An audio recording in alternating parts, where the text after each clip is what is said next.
BJP ఎంపీల వ్యాఖ్యలు తొలగించండి, సభ సజావుగా జరిగేలా చర్యలు తీసుకోండి, లోక్సభ స్పీకర్కు ప్రతిపక్ష నేత రాహుల్ గాంధీ విజ్ఞప్తి. బీజేపీ ఎంపీలు స్పష్టంగా జార్జ్ సోరోస్ తోటి లేకపోతే ఈ వరుసగా విదేశీ శక్తులతోటి ఏ విధంగా ఉన్నారనేటువంటి దానిపైన, కాంగ్రెస్ పార్టీకి సంబంధించినటువంటి ఎమ్మెల్యేలు ఏ విధంగా ఉన్నారనేటువంటి దాంట్లో కూడా జార్జ్ సోరోస్కు సంబంధాలు ఉన్నాయని బీజేపీ ఎంపీలు చేసినటువంటి దాన్ని తొలగించాలనేటువంటి దాన్ని చెప్పారు. మరి ఈ OCCRP organised crime and corruption reporting ప్రాజెక్టుతో కాంగ్రెస్కు సంబంధాలు ఉన్నాయని, భారత్ జోడో యాత్ర కోసం రాహుల్ గాంధీ సోరోస్ దగ్గర డబ్బులు తీసుకున్నారని ప్రశ్నించారు. తీవ్ర దుమారం రేపిన ఈ వ్యాఖ్యలను తొలగించాలంటున్నారు. మరి వాళ్ళ అధికార ఇది అదానికి సంబంధించినటువంటి అంశం మీదనేమో విచారణ చేయాలి, కేసులు పెట్టాలి, జైల్లో వేయాలంటున్నారు.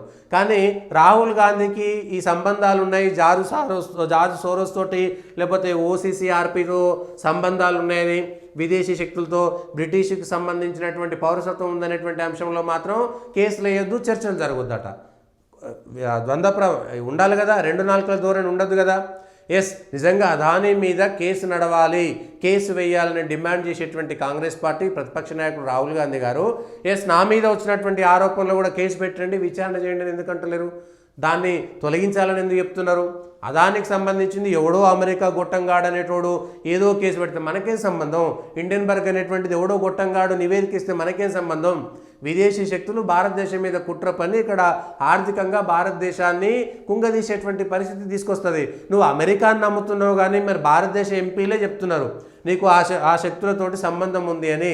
మరి దానిపైన సమాధానం చెప్పుకోవాల్సినటువంటి బాధ్యత లేదా మీకు? నిజంగా అదానీ మీద కేసులు పెట్టాలి, విచారణ జరపాలని డిమాండ్ చేసినటువంటి రాహుల్ గాంధీ గారు నాకు ఎటువంటి ఎవరితో సంబంధాలు లేవు, అవసరమైతే కేంద్ర ప్రభుత్వం మీ చేతుల్లోనే ఉంది కదా, మా జోడో యాత్రకు కానీ కాంగ్రెస్ పార్టీకి కానీ నాకు వ్యక్తిగతంగా కానీ జార్జ్ సోరోస్తో కానీ ఆయన అనుబంధ సంస్థలతో కానీ సంబంధమే లేదు, ఏ విదేశీ శక్తుల వెంటనే లేరు అనేటువంటి విషయాన్ని స్పష్టంగా చెప్పాల్సి, విచారణ చేయండి, ఎంక్వైరీ చేయండి, ఏ సంస్థతోనే ఎంక్వైరీ చేసి ఒకవేళ విచారణ చేయకపోతే ఆరోపణ చేసినటువంటి ఎంపీల మీద చర్యలు తీసుకోమని చెప్పాలి. అట్లా ఎందుకు చెప్తలేరు రాహుల్ గాంధీ గారు? ఆ విషయంలో అట్లా చెప్పాలి కదా.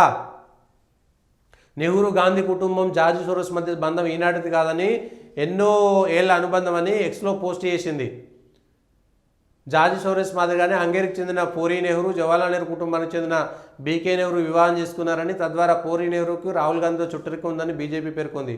బీకే నెహ్రూ అమెరికాలో భారత రాయబారిగా పనిచేసిన జార్జ్ సోరోస్ పలుమార్లు పూరీ నెహ్రూను కలిశారనేందుకు ఆధారాలున్నాయని తెలిపింది. ఈ నేపథ్యం నెహ్రూ గాంధీ కుటుంబం తమ ఆర్థిక ప్రగతి కోసం దేశ ప్రయోజనాల విషయంలో ఎంత మేరకు రాజీ పడిందనేటువంటి ప్రశ్నలు లేవలెత్తిందని ఇక్కడ బీజేపీ.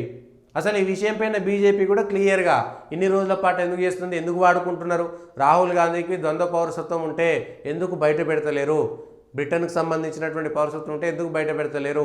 ఇవాళ జార్జ్ సోరోస్కు సంబంధించి ఓసీసీఆర్పీ నుంచి భారత్ జోడో యాత్ర కోసం ఖర్చు పెట్టినటువంటి వాళ్ళు ఎవరు? ఆ ఖర్చు పెట్టడానికి డబ్బులు ఎక్కడి నుంచి వచ్చినాయి? ఏ సంస్థల నుంచి నిధులు వచ్చినాయి? బయట పెట్టండి, అధికారం మీ చేతిలో ఉంది కదా. బయట పెట్టి ఎక్స్పోజ్ చేయండి, నిజాలు ప్రజలు చూసుకుంటారు. అదానికి సంబంధించింది ఏ విధంగా అయితే ఎక్స్పోజ్ చేయాలని కాంగ్రెస్ అనుకుందో, కాంగ్రెస్కు సంబంధించినటువంటి అంశాలను కూడా ఎవరు ఇవాళ చేయాల్సింది? అధికారంలో ఉన్నటువంటి భారతీయ జనతా పార్టీ కూలంకుషంగా కుల్లా ఏం లేకుండా ఇదిగో కాంగ్రెస్ పార్టీకి వీళ్ళతో అనుమానాలు ఉన్నాయనేటువంటి విషయాలను చెప్పడం కాకుండా నిజాలను బయట పెట్టాల్సినటువంటి బాధ్యత కాంగ్రెస్ అధికారంలో ఉన్నటువంటి బీజేపీకి ఉందా లేదా అనేటువంటి విషయాన్ని చెప్పాలి.